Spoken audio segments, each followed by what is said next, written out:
dangerous weather situations. Specially built weather radios will be automatically activated to warn of the impending hazards. Tests of these radios and the warning alarm system will be conducted by the National Weather Service every Wednesday between 11 a.m. and noon. If there is a threat of severe weather, the test will be postponed to the next available good weather day. Reception of this broadcast and the warning alarm will vary at any given location. This variability, normally more noticeable at greater distances from the transmitter, will occur even though you are using a good quality receiver in perfect working order. To provide the most consistent warning service possible, the warning alarm will only be activated for warnings in selected watches affecting the listening area.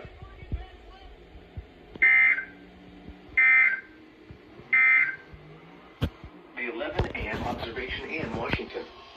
At Reagan National Airport, haze was reported. The temperature was 41 degrees Fahrenheit, or 5 degrees. Well, there's that.